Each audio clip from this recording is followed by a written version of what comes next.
G Narasimha దళిత బహుజన శ్రామిక union రాష్ట్ర ప్రధాన కార్యదర్శి.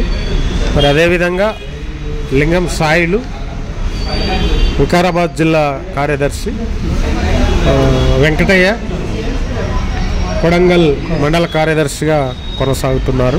ముఖ్యంగా మాట్లాడేది సామాజిక న్యాయానికి పాత్ర వేసిన కేంద్ర రాష్ట్ర ప్రభుత్వాలు బడ్జెట్లలో దళిత గిరిజనులకు అన్యాయం. కాంగ్రెస్ బీజేపీల భావాజాలం వేరైనప్పటికీ సామాజిక న్యాయాన్ని పాత్ర వేయడంలో ఒకటిగానే ఉన్నాయి. కేంద్ర రాష్ట్ర బడ్జెట్లలో దళిత గిరిజనులకు కేటాయించిన నిధులే నిదర్శనం. దేశంలో 20% ఉన్న దళితులకు జనాభా దామాష ప్రకారం నిధులు కేటాయించలేదు. కోతల నిధులతో సంపూర్ణ న్యాయం సాధిస్తామని ఆర్థిక శాఖ మంత్రి నిర్మలా సీతారామన్ బడ్జెట్ ప్రసంగంలో సెలవిచ్చారు. రాష్ట్రంలో సైతం 18% జనాభా ఉందని ఎన్నికల మేనిఫెస్టోలో పొందుపరిచి బడ్జెట్ కేటాయింపులు మాత్రం 15% జనాభా ప్రాతిపదికనే కేటాయించి బీజేపీ కేంద్ర ప్రభుత్వం బాటలో రాష్ట్ర ప్రభుత్వం కాంగ్రెస్ ప్రభుత్వం నడిచింది. కేంద్ర బడ్జెట్లో గిరిజనుల బడ్జెట్ అంకెల గారడిగా మారింది. గత సంవత్సరం సవరించిన బడ్జెట్లో 12,461 కోట్లు కేటాయించి ఈ ఆర్థిక సంవత్సరం కేవలం 539 కోట్లు స్వల్పంగా పెంచి 13,000 కోట్లు కేటాయించారు.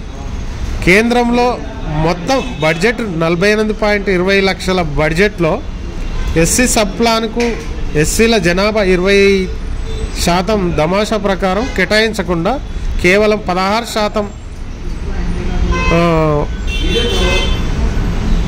1,65,492.72 లక్షల కోట్లు కేటాయించి కేంద్ర ప్రభుత్వం దళితులకు అన్యాయం చేసింది.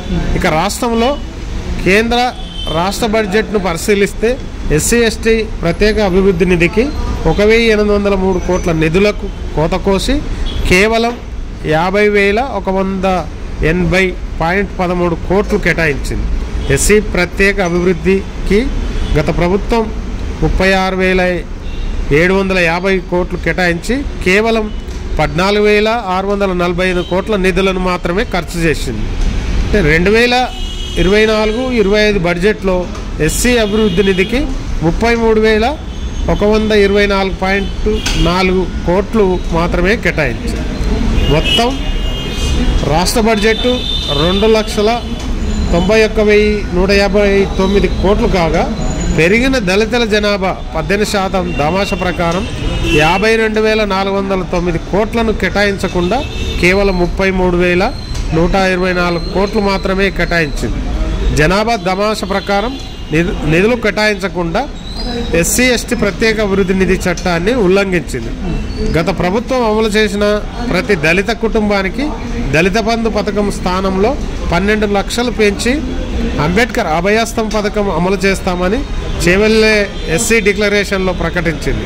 కానీ బడ్జెట్ పత్రంలో మాత్రం తెలంగాణ దళిత బంధు పథకానికి 2,000 కోట్లు కేటాయించడం చూస్తే గత బడ్జెట్ను కానీ పేస్ట్ చేసిందనడానికి నిదర్శనం. రాష్ట్రంలో 18 లక్షల కుటుంబాలకు కేవలం 2,000 కోట్లు కేటాయించినది. అంటే ఈ ఆర్థిక సంవత్సరంలో కేవలం 1,666 కుటుంబాలకు మాత్రమే దళిత బంధు అంబేద్కర్ అభయస్థ పథకం అందనుంది. కానీ ఇప్పటి వరకు పథకం అమలుకు మార్గదర్శకాలు విడుదలలో నిర్లక్ష్యం వహిస్తూ ఇక పథకం అమలు ప్రారంభానికి ఇక ఎన్ని నెలలు ఎదురు చూడాలని అంబేద్కర్ విద్యానిధికి 38,000 కోట్లు పాత విద్యార్థులకే సరిపోవు. విద్యకు 15% నిధులు పెంచుతామని ఎన్నికల హామీని తుంగలో తొక్కి కేవలం 7.3% నిధులనే మాత్రమే కేటాయించింది. మండలానికి ఒక ఇంటర్నేషనల్ స్కూల్ ఏర్పాటు చేస్తామనే హామీని పక్కన పెట్టి సంక్షేమ హాస్టళ్ల సమీకృత హాస్టల్గా మారుస్తామని 2,000 కోట్లు మాత్రమే కేటాయించింది. రాష్ట్రంలో దళితులపై పెరుగుతున్న దాడుల నివారణకు ఎలాంటి చర్యలకు హామీ ఇవ్వలేదు. ప్రస్తుతం బడ్జెట్లో కేటాయించిన 244 కోట్లు బాధితులకు చెల్లించాల్సిన నష్టపరిహారం పాత బకాయిలకే సరిపోవు. ఇక రాష్ట్రంలో ఉన్న గిరిజన జనాభా దామాషా ప్రకారం 22,000 కోట్ల నిధులు కేటాయించకుండా కేవలం 17,056 కోట్లను ఎస్టీ ప్రత్యేక అభివృద్ధి నిధికి కేటాయించి చేతులు దులుపుకుంది. అంబేద్కర్ అభయస్థ పథకాన్ని సైతం గిరిజనులకు అమలు చేస్తామని చెప్పి బడ్జెట్లో ఆ ఊసే లేదు. చేవెళ్ళ ఎస్సీ ఎస్టీ డిక్లరేషన్లో హామీ ఇచ్చిన పథకాలకు సంపూర్ణ నిధులు కేటాయించకుండా తాను ఇచ్చిన హామీలను కాంగ్రెస్ విమర్శించిందని చెప్పక తప్పదు. బడ్జెట్ అంచనాలను సవరించి చేవెళ్ళ డిక్లరేషన్లో హామీ ఇచ్చిన పథకాలను నిధులు కేటాయించి కాంగ్రెస్ తన మాట నిలుపుకోవాలని డిమాండ్ చేస్తూ ఉంది. 18% ఉన్న జనాభా ప్రకారం బడ్జెట్లో కూడా 18% బడ్జెట్లో నిధులు కేటాయించాలి. ఆ నిధులను అనుగుణంగా ఖర్చు పెట్టాలనేది చెప్తా ఉన్నాం. అదేవిధంగా ఎస్సీ ఎస్టీ సబ్ ప్లాన్ నిధులు మరి కొనసాగించాలి. వాటిని గత ప్రభుత్వం కానీ గత సంవత్సరం కానీ నిధులు అవి కలిపి మొత్తం ఖర్చు చేయాలనేది మేము డిమాండ్ చేస్తూ ఉన్నాం. అట్లనే విద్యకు ఈరోజు సంక్షేమ హాస్టళ్లతో పాటు విద్యకు అధిక 15% నిధులు కేటాయిస్తామన్న ప్రభుత్వం మరి అదేవిధంగా 15% నిధులను కేటాయించి అంబేద్కర్ ఓవర్సీస్ ద్వారా విదేశీ విద్యకు ఖర్చు చేయాలనేది మేము డిమాండ్ చేస్తాం.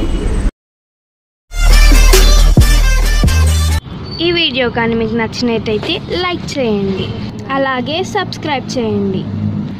పక్కనే ఉన్న బెల్ బటన్ని నొక్కడం మర్చిపోకండి.